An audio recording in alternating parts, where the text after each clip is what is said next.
اعوذ باللہ من الشیطان الرجیم بسم اللہ الرحمن الرحیم۔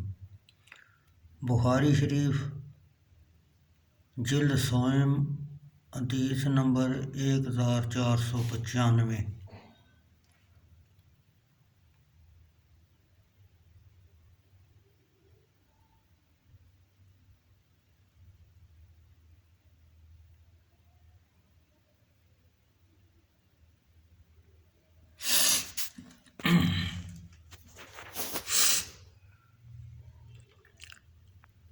ابو الولید ہشام بن عبد المالک نے کہا، ہم سے حمام بن یحییٰ ازدی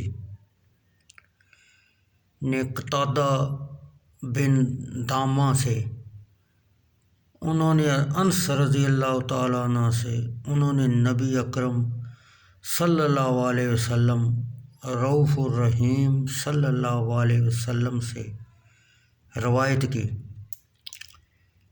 امام بخاری نے کہا، ہم سے حدبہ بن خالد نے بیان کیا، انہوں نے کہا، ہم سے حمام نے بیان کیا، انہوں نے کہا، ہم سے قتادہ نے بیان کیا۔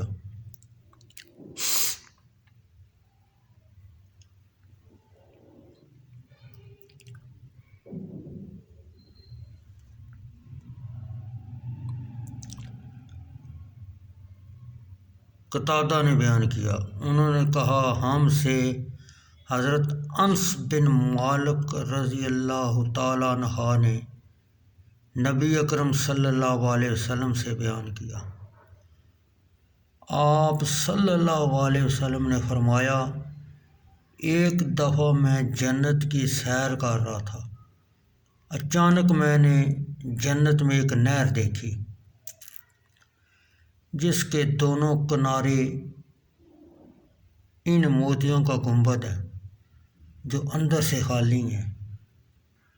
میں نے کہا، اے جبرائیل علیہ السلام، یہ کیا ہے؟ حضرت جبرائیل علیہ السلام نے عرض کیا، یہ وہ کوثر ہے جو آپ کے رب نے آپ کو عطا فرمایا ہے۔